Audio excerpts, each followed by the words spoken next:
What's up, everybody? Welcome to the High Level Husband Podcast. I'm Tommy McCallister, joined by my beautiful wife, Diane McCallister. Hey. I always think you're beautiful, babe, and you look nice today. Thank you. You look nice every day, but today you look really nice. Thank you. Skirt matches your watch. It's true. On that. But guys, today we're calling this one the tug of war, because this one's really about, from what was hitting me this morning in my personal time with God, God's just drawing me in even more so to draw even more near him during this time, spend even more time with him. And because of that, I just want to know his character more. I want to know who he is more. I want to know his truth more. And I want to buy the association even more of God, because his spirit lives in us. But you got to spend more time with people to get to know them.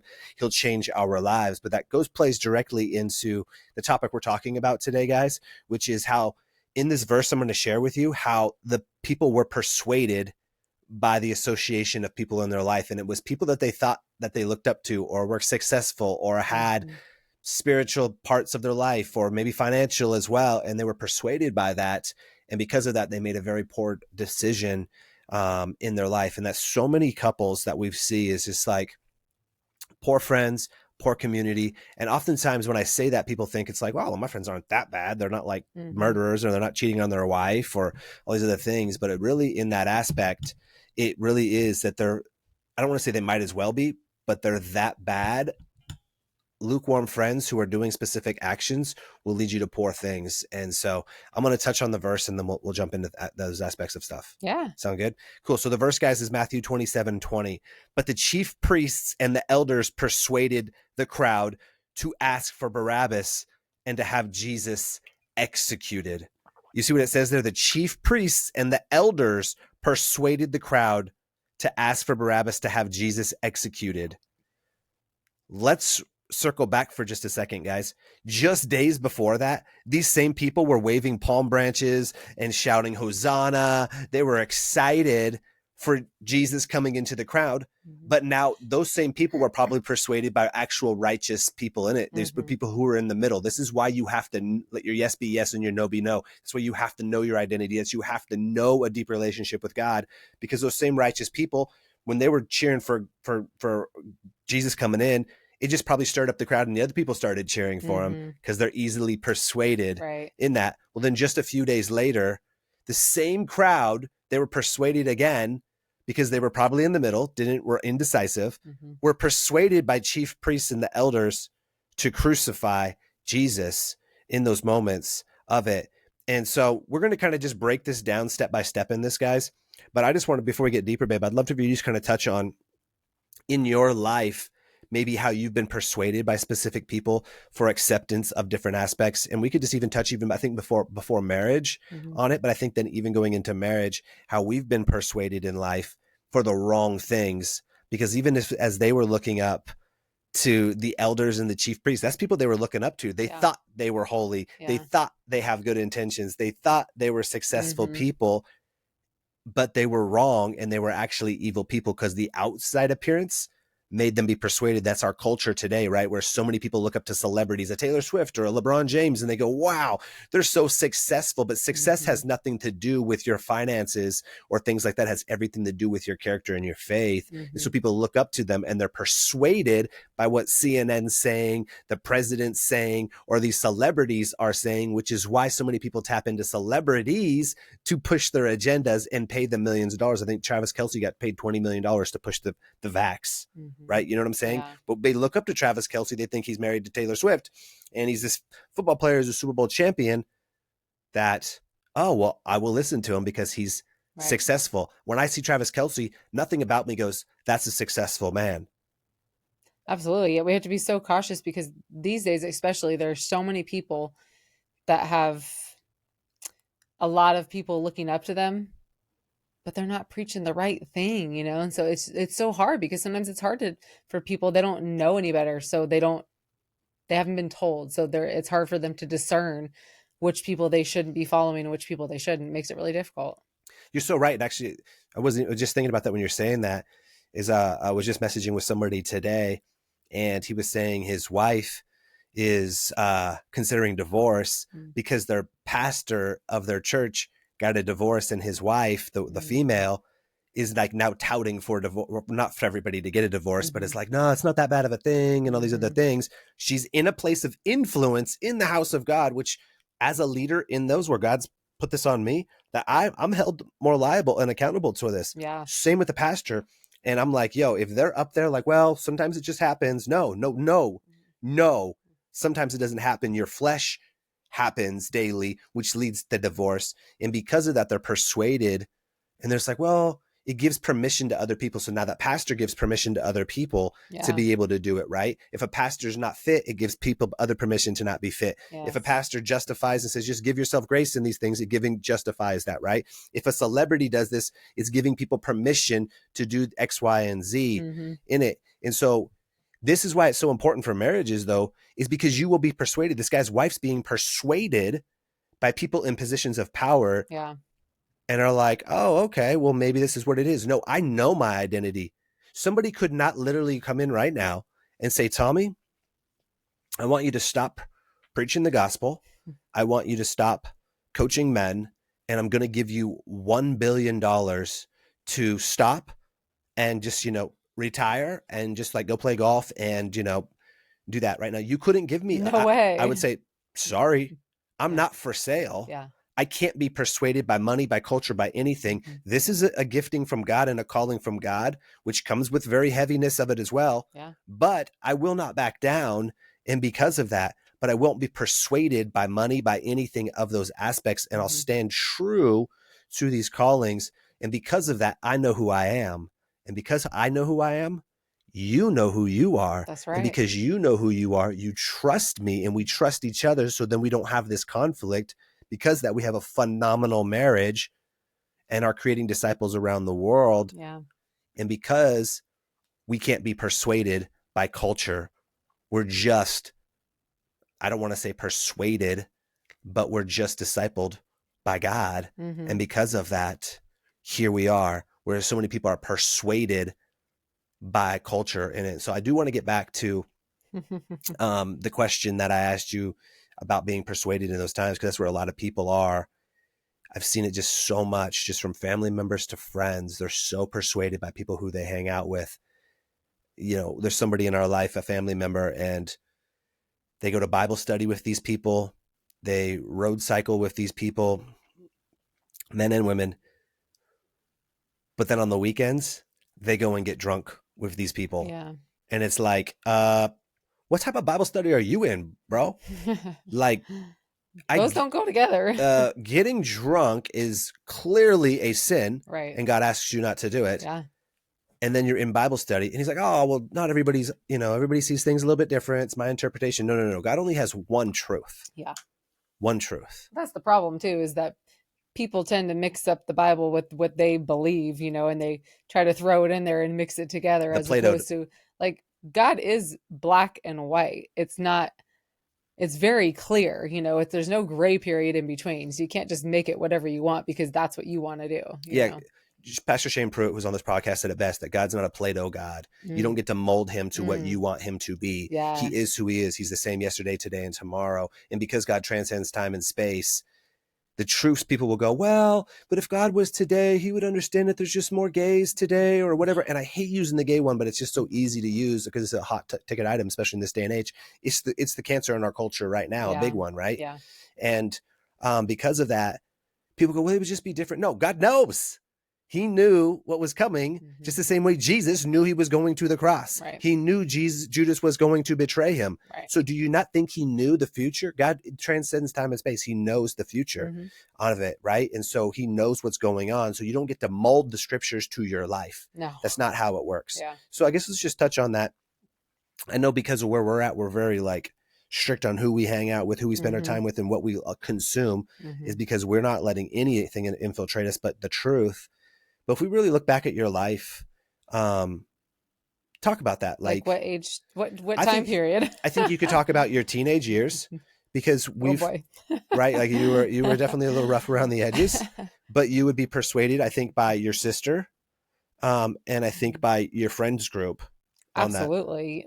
By so many things, back then too, I think one of the bigger persuasions back then, and it's just kind of the same thing but different now, like online presence and stuff, sometimes you can get persuaded by the wrong thing. Back then it was like magazines and things like that. Mhm. Like so many girls that were in high school and teenage girls back then, because we didn't have the internet, um you read magazines and you saw things, and that's where you like, that's what you look up to, at that time period, and so you're easily persuaded by that too, and um Or people in the movies. people in the movies, yeah, Yeah, yeah. absolutely, and most it's all fake anyways, and so that's very MTV true, yeah, music and things like that. absolutely, um but yeah, I wasn't a good person in high school. I did a lot of things that were wrong. I shoplifted, got arrested, did drugs, drank, had sex at an early age. All of those things were all things that I was persuaded by other people. And not that they were persuading me into doing it, Like but I pushing you, but they were persuading you, but but I not saw, pushing you. yeah, like I saw other people doing it and I was like, oh, okay, well that seems, good or whatever, because you see other people doing it and it's being accepted. And so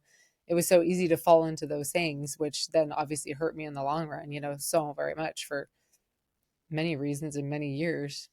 Yeah, no, totally right. So that was just the association of people, Right. and because your parents, and I'll remove your dad from the equation because he really wasn't in your life too much at that Yeah. time. Yeah. But even the times he was, you would go down there, and he's a good dad in that he loved you, in aspects, right?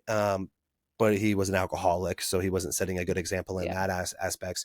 But let's just say your home, for example, your mom and your stepdad, great people. I would say good morals, Hmm. but not Christians at all. Right. And so they came from more of this like, oh well, I mean, just whatever makes you happy type of personality. And they had some good standards, but Hmm. but it was still more of loose. And so they didn't really show you of like, well, this is why we don't do those things. I And mean, they did, I'd say, in a general worldly way, you just have to remove the Christianity from it. If you remove Christianity from it, they're very good people and they taught me well for those ways, exactly. so it's different, if they were Christians and they taught me that the way that they taught me the other things that they did teach me, then it would have been right, It but would it you would have have prevented some more like, well, this absolutely, is why we don't do those things. And so yeah, that's where a lot of parents go wrong is they tell their kids, hey, no, like you don't smoke weed, you don't drink, and you don't have sex, and they just hmm, leave it at that. yeah, Or they say, well, because God says don't do it. right, Well, no, you have to get on their level and be able to tell that from like, hey, from our experiences, we've told our kids all of our dark hmm, secrets and things like that. We let them know all that stuff because we had nothing to hide. yeah, So then we could explain to them, this is why God doesn't want to, because here's the fruit that comes from of it. hmm, And then we can share our stories. We can share stories of everybody who's been in our life, and that hmm, we've never seen anything good come from anybody drinking, anybody smoking weed, or anybody having sex outside of marriage. It's never been one time that it's been like, oh, that's a fruitful thing. yeah, And so because of that, we tell our kids, so it's not just like, don't do this. And I did it and it didn't work out good. And da, da, da. No, it's like we explain to them why. And because of that, like we've said, we've never heard a cuss word out of our kids' mouths ever. hmm, And our oldest is about to turn 18 here in like 2 weeks, and our youngest is 15. And so yeah, I'm proud of that because cussing and doing that shows your character. hmm, It big time does on yeah, that. And so, but people then can push back on that and say, well, no, so and so successful and they cuss. What is success in your life? yeah, I put out a reel recently and I said, you need to be your children's superhero. They should want to wear your jersey with your name on the back of it, but instead they're wearing, they're looking up to Taylor Swift. They want to be a Swiftie, or they're looking up to LeBron James. And somebody was like, this is the most BS thing I ever said. See, those are like two of the most successful people ever, and blah blah blah blah. And I'm like, what does success look like to you? You think it's fame and money, like, and good at their talent of what they've done, but that doesn't mean success in my world. There's plenty of people who are good at what they do, hmm, have a ton of fame and a ton of money, and they all overdosed on drugs, right, or been divorced 14 times, hmm, or are drug addicts now, or are alcoholics, or hate their lives. yeah, Has nothing to do with this. Success is having a deep relationship with God. yeah, Now, outside of that, with like of the world's ways, like if you didn't believe in God, the secular version would be having a high character. So you still wouldn't be drinking. You still wouldn't be making money to make yourself look cool. And you still wouldn't be making money to buy happiness. Your character would do the speaking for you, right? hmm, That's success. It has nothing to do with any of those other things that people would equate Taylor Swift being successful hmm, for yeah. in those aspects. Now, I don't know her. Do I judge her? Probably. Um, if I got to know her probably on a personal level, we would probably have some things in common and, and some aspects of that. But just Mm-hmm. from what I see, Yeah. eh, and so from that, I will make a judgment on what I see because that's what she puts out, Right. right? Oh, yeah. On that aspect. And so I guess as we get older in life, you're persuaded in your early 20s by still the people you're hanging out with. Those type of people typically got most of those friends got worse, and so you didn't hang out Mm-hmm. with some of them, but then some Yeah. of you still did, and you were still doing some poor choices. Mm-hmm. Same thing with me. All of my friends, we just went harder drugs, harder drugs. Definitely got persuaded, which is one of the biggest things is why I am where I am today, was because I had to remove all those friends from my life. Mm-hmm. And I had to kind of just roll solo for a while because I didn't have nobody, especially in Eureka where we lived. And I just was messaging with somebody yesterday who is friends with a friend, is the boss of a friend who I'm still friends with from my old town, and he's growing in his faith right now. But he's very, very new within the last 6 months. Mm-hmm. And she was saying he's struggling with wanting more money and wanting more of this and that. And he's Yeah. frustrated. And I said, thank you for letting me know. I'll be on him about this. But I said, here's the thing. He still hangs out with all non-believers. Yeah. And because of that, it will bleed onto you and you will be persuaded Mm-hmm. by it. And what's crazy is in this verse right here that I share is in one moment, they're crying, crucify him. And then it talks for a little bit. And then a few verses later, it says they screamed even louder, crucify him. So the Bible talks about the flesh giving birth to flesh. So it means it intensifies. So in one moment, you're persuaded with maybe some small things. It's not that big a deal. You're drinking with your friends and blah, blah, blah, blah. It's not that big a deal. Well, the next thing you know, one of your buddies gets divorced. That's you screaming, crucify him louder. But then you're like, maybe I should get divorced. He seems way happy. He's like, yeah, bro, man, you do way better than your wife, bro. Mm-hmm. That's you screaming crucifixion louder on that. Well, what's crazy is it eventually goes down to verse 25 and it says, his blood is on us and our children. They're like, because Pontius Pilate was like, well, this is on you guys. And the crowd was like, all right, well, his blood is on us and our children. They were so caught up in sin that they even said, yep, that's on us and our children. Wow. Knowing that will transfer to their children, Mm-hmm. the same sinful life that they were living in that moment, telling them to crucify the Savior of the world. They're persuaded. But what's crazy is if you really look at this, how did they get persuaded? Because of the type of people they were around. But here's the thing. You know who else was persuaded? Eve in the garden. Yeah. What did the devil tell her? Did God really say that? Yeah. So that's the same thing that chief priests and elders were telling these people who were crying Hosanna, who maybe saw him do some things, heal some people or whatnot. They probably said, do you think he really healed him? They probably staged that. Did he really tell him? No different than what the serpent did in the garden. Absolutely. No different. Yeah. Did he really say that? That's your friends. Come on, bro. Does the Bible really say you can't masturbate? Like, show me the spot in there. Like, it's not that big of a deal, bro. Like, you're masturbating to a picture of your wife. Come on. Does it really say you can't get drunk? Like, because Jesus turned water to wine. So they're twisting it. Twisting the words. And now you're being persuaded. So you start questioning. Mm-hmm. You can't persuade me, bro. Yeah. I cannot be persuaded in this moment. You can't be persuaded in this moment by culture. But there was a time in my faith where I could be persuaded. That's why I had an 8-year wilderness period where I was disobedient to God when we were growing weed for a living, because I could be persuaded at that time. By who? Only reason I grew weed was because the friends all around me, well, you know the testimony. I was serving God wholeheartedly, or so I thought. Yeah. And all of a sudden we're broke. And all my friends are balling out of control. And I said, I don't get it, God. Why am I like serving you and doing all this? And my friends have trips around the world, big trucks, cars, all this stuff. And why does my life suck and theirs is great? Not realizing I actually had the fruit because I had peace. I had you. I had the kids. I had a house. Like, I had a relationship with God. They had none of that. They had no wife. If they had a girlfriend, it was terrible. They all had drug addictions and things, but I wanted the finer things. And I thought that was the blessing of it. But because they were still in my life, I was watching that and I was persuaded to then think, well, this is how I'll provide for my family. And I did it. And I got unlimited money, unlimited free time, trips around the world, all the stuff. And guess what? I hated my life. Right. I got it. Yeah. I was persuaded by my friends. Yeah. And we can easily get persuaded by having just one bad apple in our friend group, of one person. It's so easy just to get persuaded by one. But what about how many people like you're the minority. Like if you're the one that's the one believer and then you're surrounded by everybody else that's not, like how easily more are you going to get persuaded even then? And that's how we were too. We maybe had one friend or knew one person, or you went to church and stuff, at that time too. But because that was like the minority section of your life, like going to church and stuff, at the time, because all of your friends were secular people. So you were surrounded by everybody else, the rest of your time of your life. And so it's so easy to get persuaded by that. Yeah, it was. And I think I've shared this on the podcast before, and it was something I realized recently was when I was right before I made that decision, I was in 2 years trying to be an entrepreneur and it wasn't going well. And, but before I was working at a job for 11 years and I had a half-hour drive to work and a half-hour drive back. And I was super structured in my life because there was three, and I don't recommend this for people, but at that time there was 3 nights a week that I didn't see you because I worked the swing shift, you worked the day shift. And so that just worked out for having young kids in our life. But looking back, I would have done it differently now.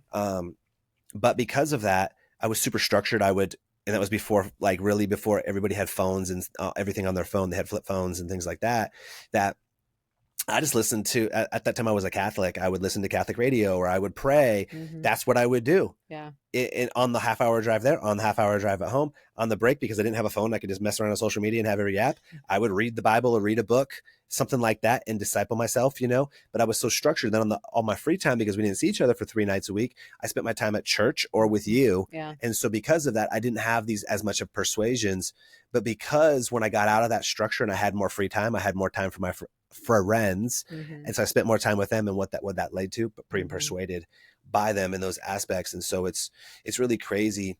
Actually, I haven't shared this with you because it just happened today, but Chris and Elisa, I'm proud to champion their names here on there. But Chris has been a long time client of mine. Really came in at first, I would say for marriage. He's been working with me for a little over 2 years now, and his marriage was in a good, okay spot. And then now they have a phenomenal marriage, but it really turned into more of like life, personal development, faith, discipleship. That's kind of how I coach anyways, because that's the things that change your marriage. Right. Anyways. And when he came in, he always said, dude, like I believe in God and like I love God, but I don't really feel like I need to tell people about him. And I don't, we go to church from time to time, but it's not really just how we live our life. And that's where he was at. And I was like, noted. And so as we work through this process, like his life is so on fire for God. And the same with his wife. Their marriage is phenomenal. And so he just texted me today, and he was just like, hey man, I just want to let you know how much I appreciate you. And that was it. And I was just like, and I was like, oh, well, thanks, man. Likewise, I truly appreciate you. You've impacted my life too. And this is a guy that owns an 8-figure business, does very well for himself, has the things of the world. So before knowing me, was hanging out with more of those type of people. Right. We don't live in the same city. Like I live on West Coast, he lives East Coast. I would say it's across the world. And but because we do a call every 2 to 3 weeks, we're very tight. And the point with telling this is this is his importance, guys. He hits me. And so along that process, he was just like, man, like I've been in other people's programs, and it's just like, man, nothing's hit. Like, I don't want to drop names because I don't want to like make it look like their program doesn't work or whatever, because he probably did get some aspects of benefits out of it, but some really big people's names. And he was just like, man, I'm still searching though for my purpose. That's the biggest issue in my life. I just don't have purpose. And this is a dude who owns an 8-figure business. It's like, I just don't have purpose. I just don't have purpose. Maybe I should sell the business, man. If I could do anything, what would it be? And da, da, da, da, da. And he found his purpose, because I'll tell you right now what your purpose is. And you've heard me say this on here before, but I want you to understand this, because when he got a grasp of this, it plays into what he sent me after he texted me today, which the purpose of life is to love God, love others, and create disciples of all nations. How? Via our talents and our testimony, right? And so he texted me after that, and I was just like, man, that's weird that he just randomly texted me that, and he goes, man, we're up in Delaware at our in-laws house, and My wife, she met up with a bunch of friends, and she was just championing me in front of all of them, saying, man, Chris just leads our house so well. Mm-hmm. He leads us, and he's just led us all to Jesus, and our family's on fire, and we're killing it, and this is what's happening in our life. And she's championing him in front of all of her friends and friends' husbands, and just championing him. And I'm like, yo, that's what's up. Like, Yeah. I know that's all you guys listening to this. That's what you want from your wives. Mm-hmm. And so he gets that from her today. And he's just like, man, I'm just like mind blown. One, because I can't believe this is my life and marriage, and this is my wife who's saying these type of things, because she can be kind of quiet. And so I'm stoked. He said, but two, there was a guy who was in there, and she's telling this to me, and him had got a chance to sidebar and talk. And he was just like, man, I look up to you so much after hearing that today. Mm-hmm. Tell me more. And he was able to disciple this guy. Mm-hmm. And he goes, dude, after I got done discipling this guy today and pouring into him, he's like, dude, I am so on fire right now. Mm-hmm. Just like so full of life. This is a dude who has, like I said, a lot of money, like all the things of the world. And he was empty, unfulfilled, looking for purpose, and nothing filled the bucket, nothing of the world did, right? Yeah. And so he's just like, dude, and he goes, it's exactly what you said it was, to love God, love others, and create disciples of all nations. Yeah. And that's what I did today. And he's like, dude, I can't tell you how much I'm so appreciative that you taught me all of this stuff, because I've never been more on point. And I go, bro, remember when all you would just say is you wanted purpose? Yeah. And I go, and you found it. And he goes, amen, amen, amen. And he's just like on fire about it. And I'm like, that's what's up, bro. Like you got it. And now you're doing it.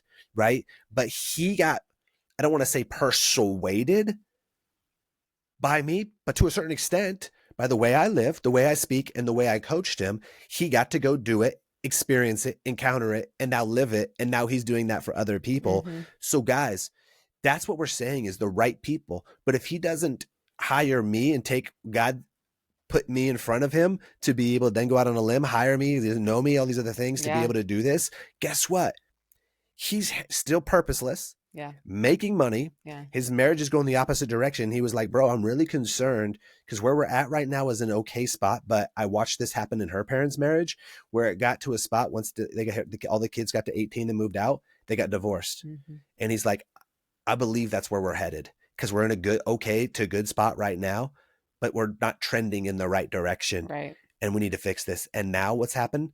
On fire, and they were not even close to that, right? Ever. And it's just awesome what's happening when you get around the right people. Mm-hmm. That's why I tell people all the time, cut your friends off. Yeah. Cut them off. And people take that so harshly, like we're saying, like you never speak to those people again, or and maybe you don't, but it's hard to cut those friends loose sometimes. But it's so important, because if you stay around those people, you're just going to become like those people. It's hard. Sometimes you can be able to take one of those friends one-on-one and be able to speak into those people, and disciple them. But if you're around those people all the time, and there's that many of them that are around you, you're most likely going to get persuaded by them instead of the opposite. Yeah, it would be like, hey, my kids are on a football team, and so we go over to their family's house for barbecues, and then so sometimes on Saturday night we'll watch college football, or Sundays we'll get together as a family barbecue and we'll hang out.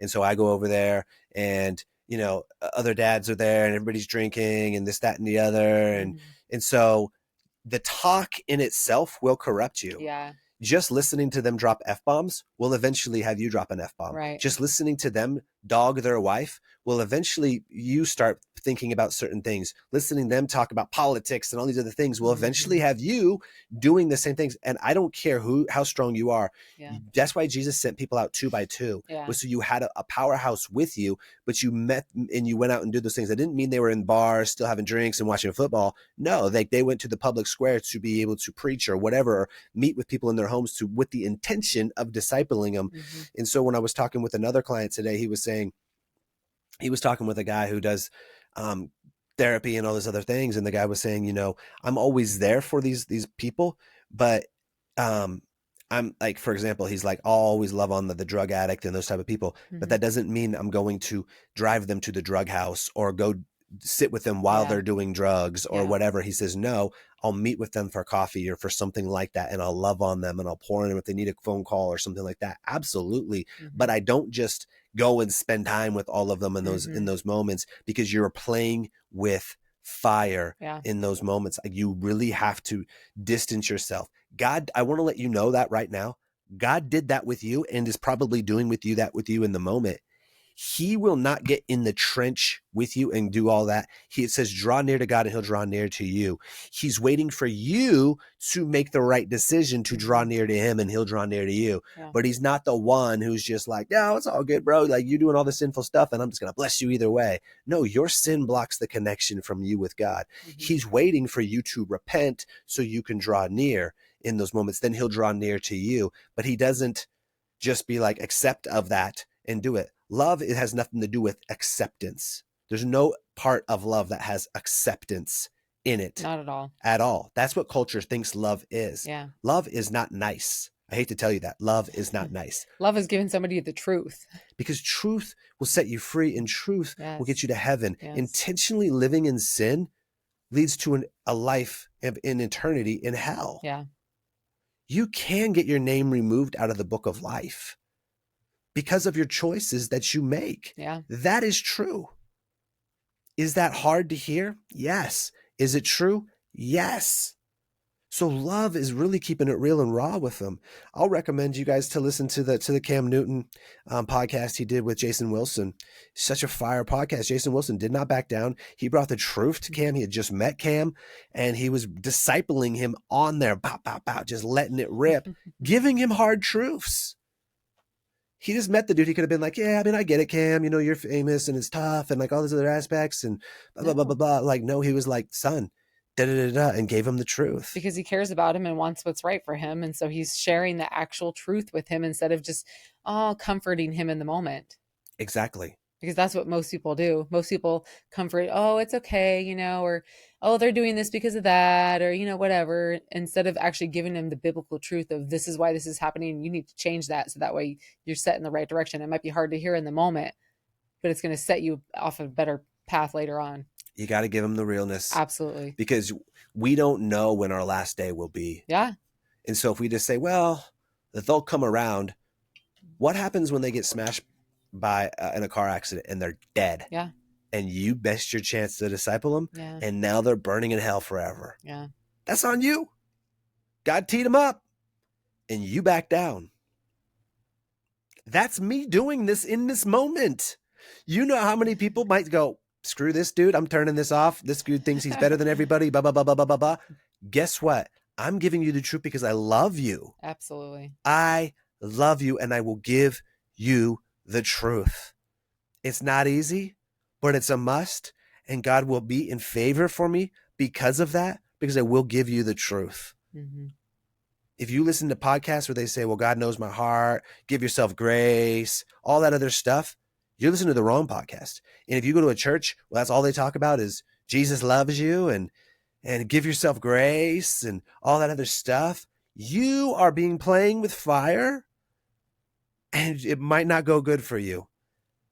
Please, that's you being persuaded, just as they were persuaded by the chief priests and elders. There's priests, chiefs, there's priests, there's elders, and there's pastors leading people to hell right now. Absolutely. Every day.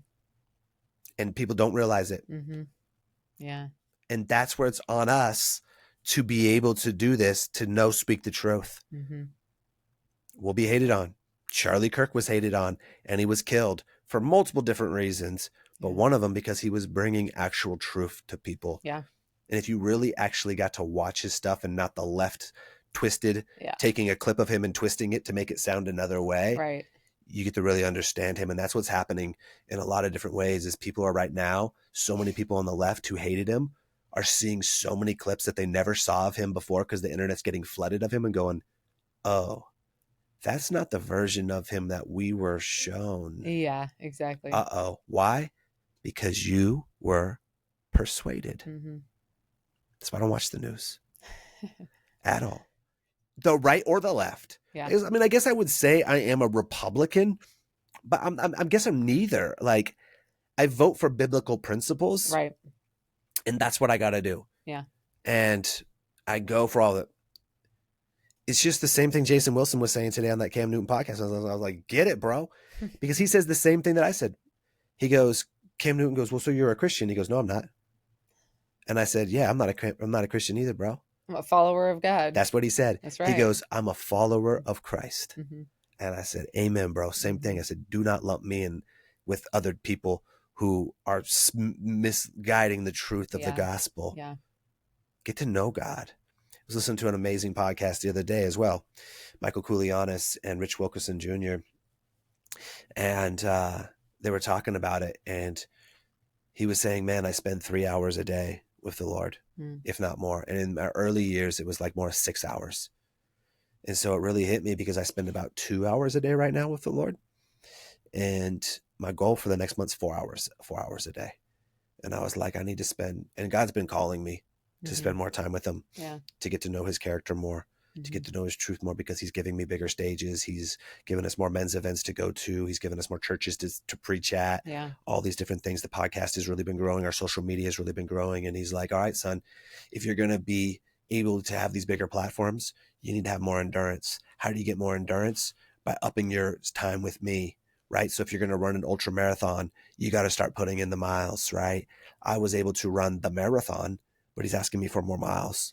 And so because I listen to people who I trust, I'm persuaded in the right way to do good things, right? So this is where I challenge you guys. I'm going to end it with this. Stop, please listen to me. Stop listening to the news. Stop watching anything that's political based that's going to corrupt you or make you angry. And stop hanging out with friends who drink, who don't have a 10 out of 10 marriage, who justify sin, who go to church when they feel like going to church, who, you know, do all these other things of the world, who chase money before anything else. Stop. Stop spending time with them. Some of our closest friends, we don't spend very much time with them anymore for a specific reason, because one of the words out of their mouth was, we kind of get more out of it when we watch church from home. Oh, you just got deceived. That was the devil lying to you on that. Guess what? We've told them the truth multiple times, and we'll leave it at that. I will not spend my time, my weekend time, with people who are weekend warrior, faith-filled people. I will only go to battle with the mighty men and mighty women who are all in for God, all in. Every aspect of their life does this. And I know it's the same for you as well. Yeah, absolutely. So one last thing before we go, I just want to take a quick praise report. And I just want to encourage you guys, when you put God first and you do things God's way, you are giving God something to work with. Just last night, so inside of our coaching program, we do a Bible study on Thursday nights, and it's just cool. Just guys all over the world get together and we Bible study. And it's just cool what happens. But one guy was sharing, he said, you know, I've been growing so much, and he's newer to the program, but he's just like, man, I've been growing so much personally, and I'm changing. And his wife had like moved out, and I think she's living in a different city, and he went and saw her recently, and she told him, she's like, I'm just so done. And he's like, I'm done with this marriage. I'm done with this. Let's split the assets. I'm done. And he said, in the past, who I would have been, he said, I would have been like defensive, angry. This has all been for nothing. What am I doing? But because he's being around high-level men, high-level coaches, and high-level brothers in the community, he said, he goes, okay. And he heard it. And he kept being who he was being, who he's becoming, spoke. And she was like, that's different. And she's been kind of lukewarm in her faith. And he was like, I'm going to church tomorrow here and blah, blah, blah, blah. You know, would you like to come? And she was like, okay. And she went. Well, just happened to be that pastor that day was preaching on how the devil's trying to infiltrate marriages. And both just full of conviction. And she got rocked big time. And so they get done, and then she texts him later on. She goes, you know, I think I spoke too soon. I got to tell you, you showed up this weekend with a different look on your face as a different man, and you responded completely different than I expected when I told you that I was done. I spoke too soon. Let's see what we can do to make this work. Amen. Because he stayed doing the right thing. He wasn't persuaded by the things that she was saying. Yes. Right. He stayed the course because his heart's changing because he's around the right people. But had he been around people who were like, bro, you deserve better, bro. Screw her, man. You could do way better. Or, hey, divorce just happens. He would have been like, you know what? Fine, we'll split assets, but I'm going to fight for every tooth and nail, for every penny and all these other things. And then it's going to be, now they're in a hornet's nest. Right. What was cool was, excuse me, guys, I've been sick. My voice is still off. I told him, I said, hey, man, I have a vision that when you were speaking this, it's like, let's say you're a farmer and you rent your land that you have on and you've been tilling it and you've been planting seeds, but you're months out from when you're going to be able to harvest. And the landowner comes and says, hey, something happened. I need to take back the land and I'm going to have to just plow these fields and we're going to put a factory on top of all of this stuff. And you have 45 days, basically to get all your stuff and equipment out of here and all this stuff. And then you go, okay, that sucks. Like that I have to, but you know what? Okay. And then you get back out there and planting seeds. And he's like, yo, what are you doing? I'm preparing the ground and I'm doing what I got this land for. He's like, I know, but I told you 45 days from now, you have to be out of here. I'm going to plow the land. I'm putting a factory on top of this. The harvest isn't coming for 3 to 6 months. Like, what are you doing? I heard you. I'll be out of here. And then you go back to doing it. Right. You stand in victory. And I said, bro, that's what you just did. You stood in victory and watch what God did. Yeah. So when you stand in victory in a situation like that, watch God make a way for you to still harvest that field and make a way. You stand in victory. That's when faith, James 1:6 says, when you pray, you must not doubt, but you must believe. If not, you were like the waves of the sea being blown and tossed by the wind. But when you believe, watch the harvest that comes. God will make a way. If he told you he'll make a way, he will make a way. But if you're doubting, you're doing all other stuff, good luck. He can't work with you. Yeah.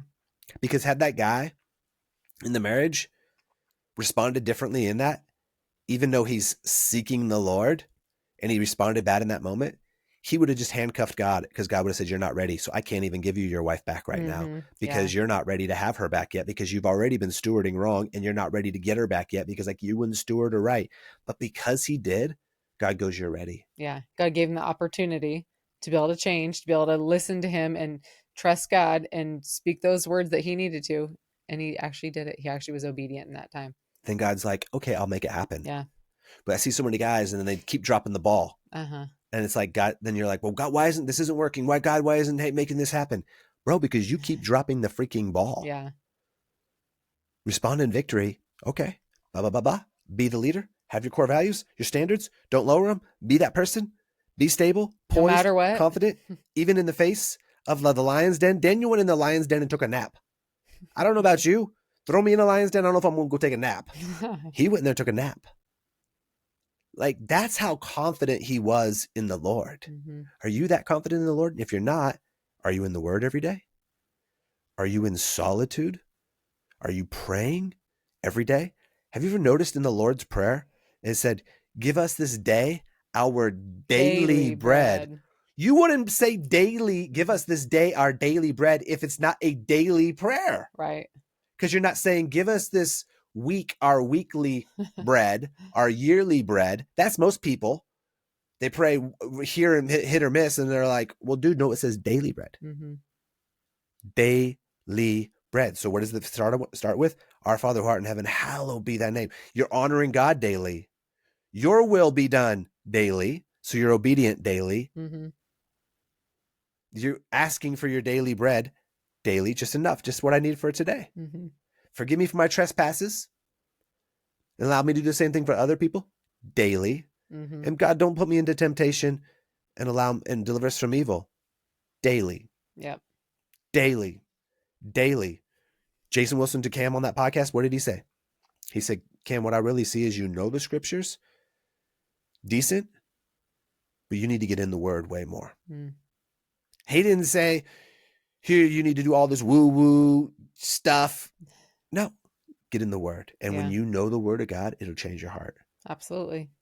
And things will happen because you'll be persuaded by the word of God.